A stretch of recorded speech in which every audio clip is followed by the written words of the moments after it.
Pemirsa, Kapolri Jenderal Badrodin Haiti menegaskan media tidak perlu khawatir terhadap adanya surat edaran Kapolri soal hate speech atau ujaran kebencian. Pasalnya saat ini Polri tengah membentuk tim mediasi yang akan menengahi persoalan ujaran kebencian.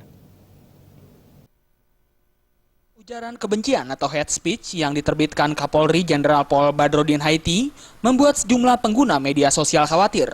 Pasalnya media sosial yang selama ini sebagai jembatan untuk berkomunikasi dan menyampaikan pendapat bisa jadi akan tidak dapat beroperasi lagi di Indonesia dengan diberlakukannya surat edaran ujaran kebencian.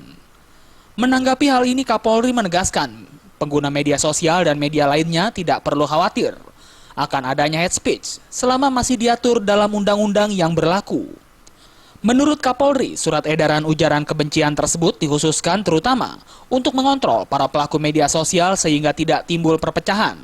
Bahkan saat ini Polri tengah membentuk tim mediasi yang akan menjadi penengah permasalahan ujaran kebencian tersebut. Atur, jadi tidak ada surat edaran pun itu tetap pasal-pasal itu ada berlaku dan mengikat masalah-masalah yang terkait dengan hate speech. Apa saja hate speech itu? Ada